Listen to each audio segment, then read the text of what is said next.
We watched Blair Witch. Okay, I need to know all about this. Yeah. Oh man, it was so. So we're watching it, and like I first off, it has aged. I was surprised at how well it aged.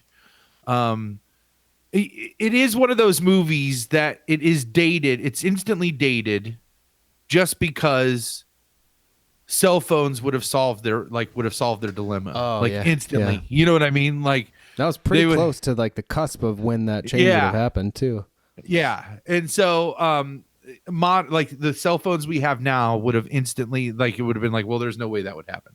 Like they'd have GPS that would get them out, and like, you know, they might have been making their movies on cell phones. Yeah, even if they, which is funny because that's how they shot it. Like they had little GPS like they did have like hiking GPS things, and when they would get their notes, like say hike to the coordinate, you know, and like the filmmaking team, not the filmmakers in the movie, but yeah. And so, which is funny, but so she kept saying, she's like, she's really annoying. She's like, and I'm like, yeah, she is. And she's like, after a certain point, it was right around when they find the like little like patch of Josh's flannel shirt. Oh, that's fucked like, up. Yeah. That's like got his like tongue and teeth in it, and like just like crazy stuff in it. And she's like, well, let me get this straight. Do you ever see the witch in this at all? And I'm like, no. And she's like, so they don't show the monster. That's the goriest it gets. She's like, this is the weirdest scary movie I've ever watched. I was like, well, are you scared? She's like, yeah, I'm kind of freaked out. I'm like, exactly. Like, that's great. So one of the ways in which that movie scared me at the time, even, and then since, was I read that dossier that was published. Yeah, like, yeah. I remember that. I had that. Yeah. There's an anecdote in that, I think, to do with Josh, like after he disappeared or something. I can't remember what it was. It was something like that, something that wasn't in the movie. I don't think that it was like past legends. I think it was anyway. But remember where my room was in my parents' house? I would sometimes, like, I don't think it was a full-fledged nightmare. Nothing like I had when I was a kid that were so vivid that we've talked about in this show. But it was like it's still the thing, probably one of the things that just creeps me out the most. Like, I'm on this porch now, you can see the window behind me. So if like someone's face or some sort of, you know, creature or whatever were to creep up in that window, the thought of that is horrific and terrifying to me. Yeah. So something like that in the book, I could kind of imagine easily in that backyard outside of that window at my parents' house, that as a like 20-year-old wouldn't keep me up at night, but it would. I would think a little bit too much about it. So that movie, it's the psychological impact of the things they suggest are and that was part of the marketing. Like, their marketing was, I kept trying to tell Ash, I was like, there was a period of time where it was a debate on if this was like, you knew it wasn't real, but like they wouldn't let any of those actors do press. They wouldn't let them do interviews until it was out of theaters. Like, and even until it came out on video, because I remember that was one of the first ones that, like, it was a summer movie, and then it was out on video by Halloween. And I like remember thinking, like, we had that party at your place. Yeah, like how fast that was. Like, no, like I was used to waiting like a year before you would get something out on video, and like I remember watching that in June or July. Because I remember going to the drive-in to watch it outside, like to watch it while we were sitting outside, and then we had the Halloween party, and it was out on video that fast, and I don't think they were even doing interviews I think that's why they rushed it, was so that they could keep them under contract of not going and doing press, to try to keep that. mystique up. It was your of course your rational mind was just like, there's no way they would make all this money off these 3 kids dying. Yeah. If It's you not could like even, the most successful snuff film of all time. yeah, You know? even if you could accept the fact that there was a Blair Witch, they're not going to be able to make all this money off these kids dying. Like, Yeah. you know, It was brilliant, though. I mean, the sci-fi documentary that's on the DVD, that was so good. This thing, and then they released the soundtrack, which was like Josh's mixtape, and like that's right. And remember, Larry made a movie I was in that was based on that. Not, I don't know if it was based on the soundtrack. The whole thing was music from that soundtrack. Oh man, yeah, it had a really big impact. Everything. It just like there was just this allure to it where you didn't know. You really started to doubt your rational mind, which is again what a good horror movie does. And the fact that it permeated that be outside. If it was just the movie, it would be easy to be like, well, that was really good, but it's fake.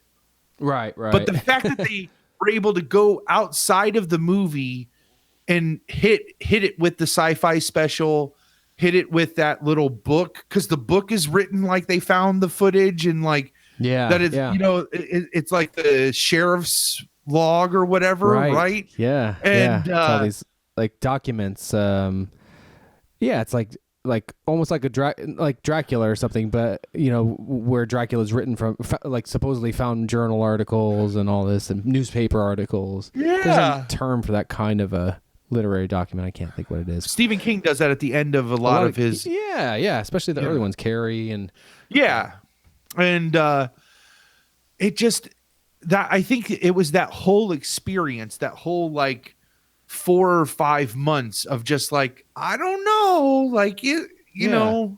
Well, of course you want to believe, right? I mean, I think horror fans in general, or people that would be into that kind of thing, it played on all kinds of. Yeah, you could just get lost in it, and it was so much fun. And there's I watched a. I don't know if I've talked about this yet before, but I watched a YouTube fan theory of somebody makes a really strong case that the whole Blair Witch movie is actually Mike and Josh luring Heather out to the woods so they can murder her. And like fuck with her and murder her. You know, like and how they're like kind of in on it, and it's all just so they can have fun torturing her and kill her. Wow, that's interesting. Yeah. If I can find that video essay, I will send that to you, because it is as a fan of that movie, especially somebody that has that on their like top 10 list. Yeah. That's in your top 10? Well, no, that's on your. It was in your top 10. I thought, but one of my top 10 horror. Yeah, no, I would like to see that. I so rarely go for those YouTube things because I don't want them to get in my head. And you know, we've talked a lot about like my views on criticism or what I value. It is a fun thing for me about this show, though. Well, part of that stuff is like I don't have any in. Like I care about what the creative team is trying to do and how it might resonate. But I don't have any other, so like I have an investment there as a creative person. Like I'm interested in that. Right. But in terms of a lot of the YouTube type things and theories and criticisms and whatever, criticism, I usually don't care because I don't care where the criticism is coming from, and I don't want it to color my experience. But what's fun about this is I do care about what you think or what you say. So even if it's not your own idea and something that gets filtered through you, I get to experience this stuff in a way that I can enjoy. Oh, nice. Good. Oh yeah, but I think I could deal with that one on its own terms. It's so far fetched, right? I like the fan theory stuff because it's like I am constantly trying to figure out. You know, a lot of the movies I like are ambiguous. They're not. Mm-hmm. There's not, you know, like does the top fall at the end of Inception or. That one, I don't know why that was the first one that came to my head, but just like there's just like ambiguous stuff to them, or I love it when directors don't hold your hand through the whole thing. And so I never am confident enough in what I'm thinking. So part of to help me process to find I totally respect the fact that some directors just want you to have your own meaning to whatever they created, right?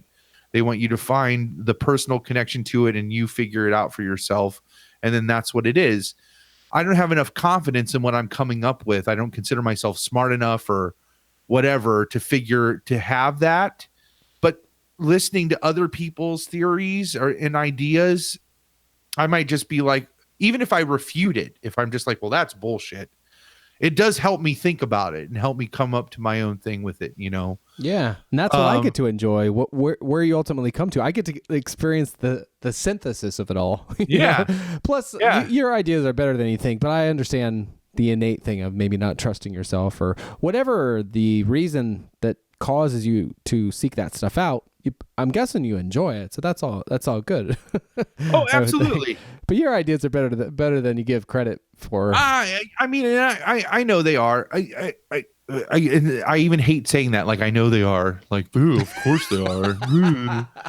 But I mean, it's like I know there's stuff that. Well, do you like to do the thing where you seek it out and then get it verified and built out, or does it come from a more insecure place? Sometimes it's like being like confirmation. Sometimes though, I like having my whole paradigm shifted. Like that Blair Witch thing, I had never thought from that perspective. Like it was just like, oh no, the Blair Witch killed them, And then watching this thing and it made it a whole new movie to me, like a whole new movie experience. And like even this, because I had watched that a while ago, like a month or so ago. And I went, and when I watched this with Ash, I was just like, I watched it from that perspective, and I wouldn't say it changed the movie. I was still like, no, it's definitely the Blair Witch. But when I saw the things that they reference in the video essay, I'm just like, I could see where somebody would think that, you know what I mean? Like, it gave me a different way to enjoy something that I had loved. Yeah. And kind of like, that's a great way to say it. Yeah. Gives you a new like fresh perspective to help you appreciate it that much more. Yeah. That's fun. I like that. Maybe I just haven't seen the right thing, or maybe I haven't given these types of things a chance. Yeah. It just, I mean, it didn't take away my love for Blair Witch, but it was just like, I'm just like watching it and I'm just like, yeah, like that could totally be it, like, and again, it totally, part of the reason why I was hesitant to watch it was I was just like, I don't want to watch it now and it not have aged well. And that would have tainted I know what you mean. You know what I mean? Like if I would have watched this and been like, how in the fuck did this ever scare me? You know what I mean? Or like, oh my gosh, we had a whole party themed around this movie and I saw it like 18 times in the theaters. Like, no. Do you remember how many times you did see it by chance? No. I'd say at least half a dozen. And like I said, I know one of those was a lot, yeah. I know one of those was we went to the drive-in and like sat in lawn chairs with our speakers to see, like, to just sit outside because it's an outside movie, like it all takes place outside. And so, and that was a great experience. I think one of the most terrifying shots in the whole movie is when they're in the tent. It even freaked me out watching it on the TV here. They're in the tent and they hear the kids laughing around the tent. Oh, yeah. And then like the tent starts getting shook, right? Yeah. And they make the decision that they're going to run. Why? Why would you do that? And they're running in the camera. You can't make sense of anything until it stops on Heather. And she's like pointing out into the woods and she's like, what the fuck is that? What the fuck is that? And that like, oh, it's like, it's giving me goosebumps right now. Like, yeah, it's just I remember that too. The character of her voice, like the terror in her voice sells that moment. And the she could, that's one of the I got goosebumps too. Yeah, it's just like she's genuinely, which again, kudos to those filmmakers who just like they trusted those three actors without giving them any dialogue and like they gave them general direction. That was it, and just like these are the things you need to accomplish today, and get those on film somehow. Right. And like to just have that much trust in your actors, and then for the actors themselves to have that much trust in the filmmakers to just let themselves get that scared. Because I mean, I remember when Heather was doing the press junket, when she finally was able to do interviews, and she's like, yeah, I totally thought they were making a snuff film. Like, I thought they were going to kill me. Like, oh my God, I don't remember that. Like,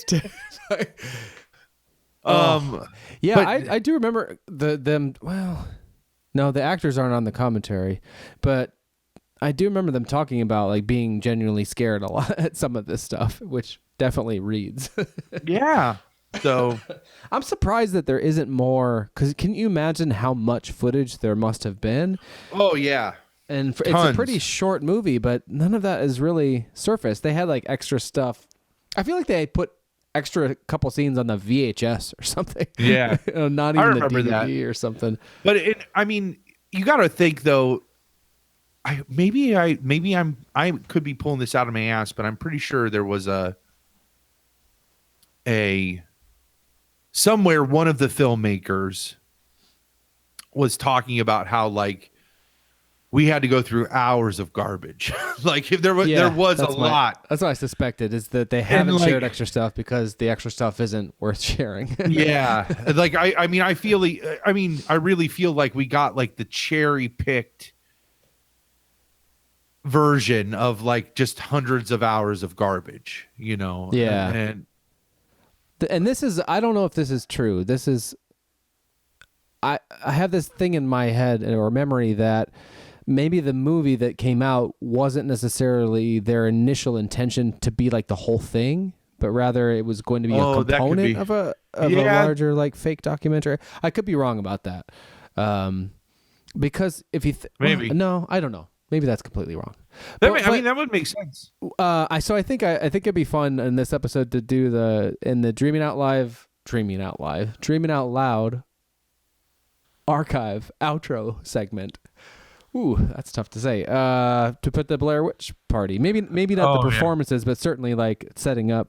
I mean, maybe the performances. We'll see how long this turns out to be. But oh man, no, I was thinking about our performance of Halloween. The Dave Matthews song on there. Yeah. We fucking nailed that song. Like that. Fuck it, we'll include it. that you had that interesting like approach to. I feel like we set it up a little bit. I literally haven't seen that in a very long. I don't remember it. Like a lot of our stuff I've preserved in some way or other that I've seen it in the last few years. I don't know if I've seen that since we did it. It was 1999, so we were filming everything. I remember that I remember just loving our version of Halloween, and then we did. But you had like a thing you did. So we had we led. You had. It's a little bit similar to the vibe that I experienced last night at the Bride's Cousins, where there's like, well, it's not just horror sound effects though. You had stuff from the Blair Witch. What did you have? Was it the soundtrack? Maybe. But it was like it was more that atmospheric kind of like, not like music. So I don't know if that was like the final track of the soundtrack. And we had it like it was in my basement, which was like set up really weird, and I was led people down. Yeah, with like a strobe light, so like my shadow was there. And that was during Halloween. Like, what was the first thing we did? Was it Halloween or was it? Because we did like at least a song from Zoo TV. Even better than because I was dressed as the horse. That's where I created the horsefly. Yes, like horsefly. You were because I was a fat Bono. So instead of being the fly, I was a horsefly because I was bigger. That's right. And I was dressed up like the Edge. I shaved like a goatee. Yeah. And I don't think we really. I had the laser. Oh, and I dressed up as my mom. What was that? I dressed up in my mom's dress. Remember? Because I had like 3 costume changes through the whole thing. Yeah. Right. And so. okay, so it was 3 songs as I recall. It was I don't remember the order. Maybe I don't remember the order, but it was even better. I don't remember the U2 song off the top of my head. I think that's how we came to the dress and drag though part. It's the U2, so maybe that'll come back. It was Halloween, the song that appears on Before These Crowded Streets, and we did it on October. I did see it was on October 30th on Devil's Night. And so we played Halloween, and then the Dave Matthews version of All Along the Watchtower. Fuck, I feel like it was even better than the real thing. Is whatever one in the like the thing where he like does the thing in the Zoo TV where he with the video camera. Because we had like it's so funny. You had like your high 8 video camera there hooked up to a TV. Yeah, so it's funny because we were trying to do we were doing our version of Zoo TV, which essentially was like one television, like kind of small television in the corner that had. No, maybe we had 2. We might have had 2 televisions because one of them I had a laser disc of something from the U2 thing that had whatever the artwork that they would have played on the projection screens at Zoo TV.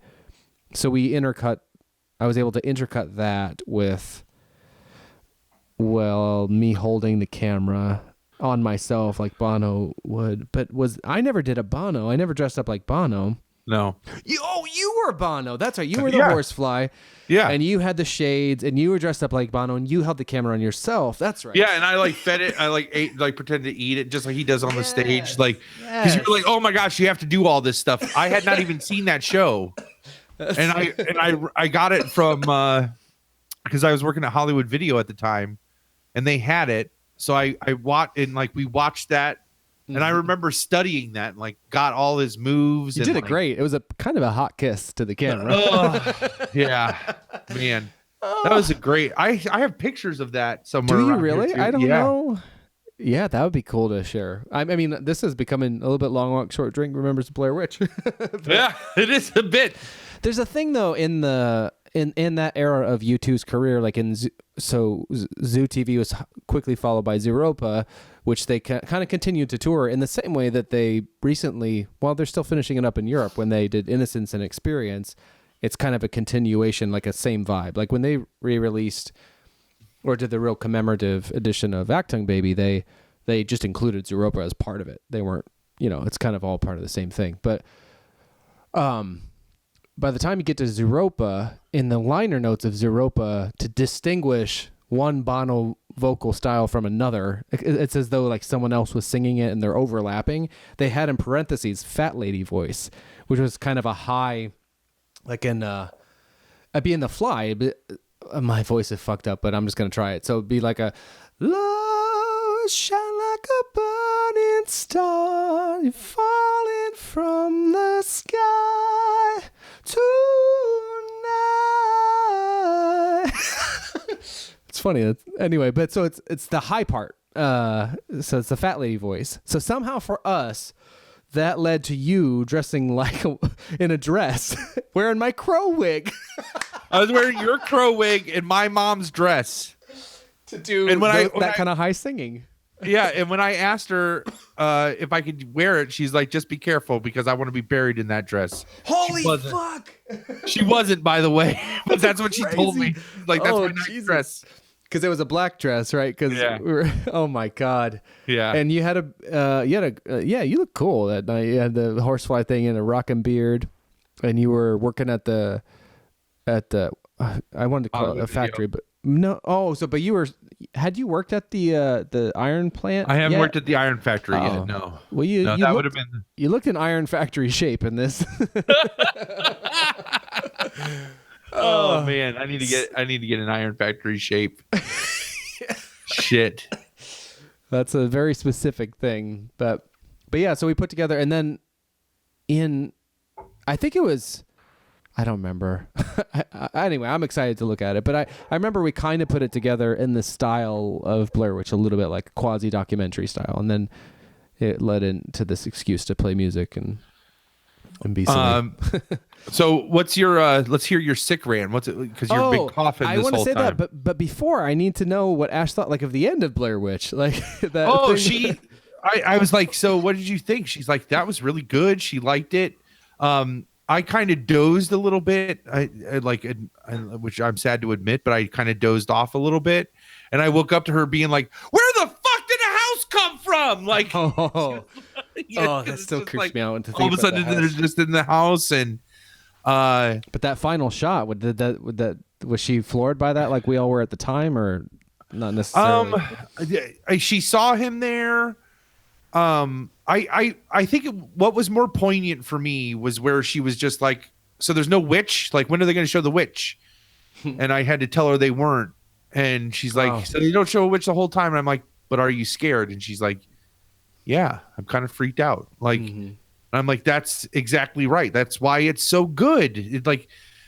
I remember that just being one of the first horror movies of our life that did not show a monster. It just and it just fucking freaking me out so much without seeing one monster. Like, again, I've said this multiple times on past episodes that Nightmare on Elm Street, Friday the 13th, Puppet Master, those were like my bread and butter. That were just, they relied on jump scares and honestly, Nightmare on Elm Street and most of the Friday the 13th, if I try to watch them now, I just laugh. I laugh like you laugh at JCVD movies, Yeah. And they even kind of lean into that, don't they? Definitely the Nightmare on Elm Street ones towards pretty quickly. After they get that fourth one. You're cutting out there, buddy. Oh, sorry. Let me see. Okay. You're not as high res, but I'm not as high res either as I should be. I wonder if Ash is streaming something. The bride is definitely streaming in the other room right now. I can. Don't you just want to be don't you just want to be like, I fucking do this once every 2 weeks? Can't you just watch TV? Yeah, it's that thing where we're. Oh, here she comes. I didn't mean to leave a Band-Aid on the counter. That's gross. I love to use Band-Aid on the counter. We have these Star Wars Band-Aids. Yeah. I don't know if I've talked about that in the show. I think I have. But some of them are like of stormtroopers and stuff, and it just makes me so mad that there's so much merchandise. I was like, I refuse to celebrate the Empire. I'm not going to wear a stormtrooper anything, Kylo Ren anything, the bad guys. I don't wear People Nazi like the bad shit. guys. People like the bad guys, man. I shouldn't have left that Band-Aid on the counter. Oh. Oh, what are we talking about? Oh, but the connection's better, right? Oh yeah. Good. I still look all pixely. Let me text her real quick. Yeah. Read a book.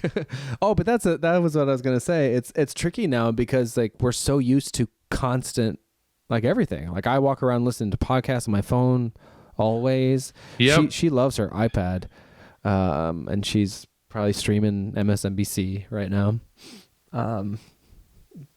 But yeah, you don't have to wait to be in front of a television anymore. Yeah. Oh, well, I mean, and it really works out when you're working. I mean, at least I don't know. I don't give a shit. I don't give a shit. Do you have a thing where you can switch over, like I do? You probably do, right? 2 networks. Yeah. Maybe I should hop this over to the other one. I don't know if that would break the. Oh no! I mean, I'm stream. hardwired. This connection is hardwired, then, yeah. and That shouldn't affect then even your what she's doing, right? Should be different. No.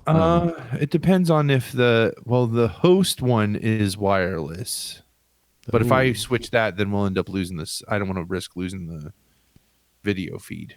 Fuck it. I mean, fuck it, dude. Right? Let's go bowling. That's it.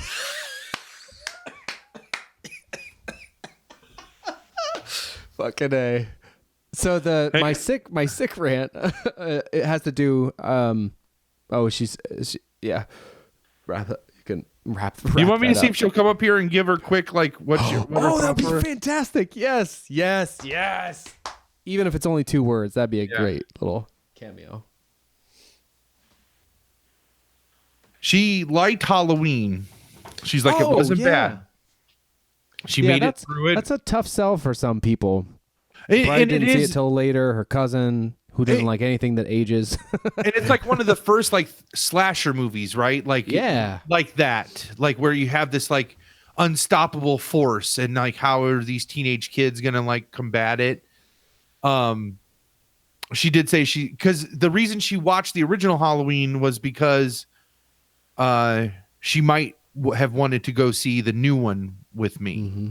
And so we watched the original Halloween. She's like, I liked it. I made it through it. Like, it's definitely not going to stick with me forever, you know? Oh, she watched it on her own or with you? No, we rented it and watched it together. Oh, okay. But she's like, I don't need to go see the new one with you. Oh, I see. Yeah.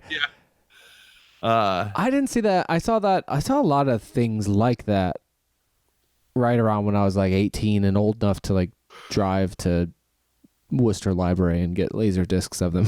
So, yeah.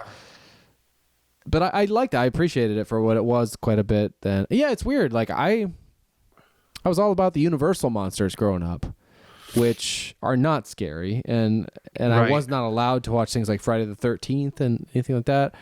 But I've taken to those things as I've been able to see them as an adult. Hey, there she is. There's Ash. Hey.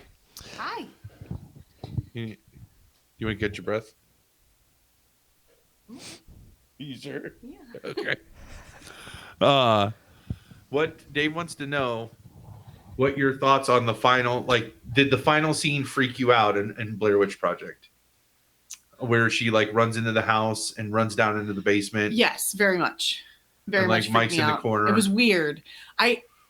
Halfway through the movie, I looked at him and I was like, I keep waiting for something to jump out at me and something big to like happen. And it hasn't happened yet. So what's going on? And he's like, well, are you scared? Yeah, my heart was racing. My blood pressure was rising. Like, yeah, it was freaking me out. But I kept waiting for a bigger pop or like something big, like a jump scare.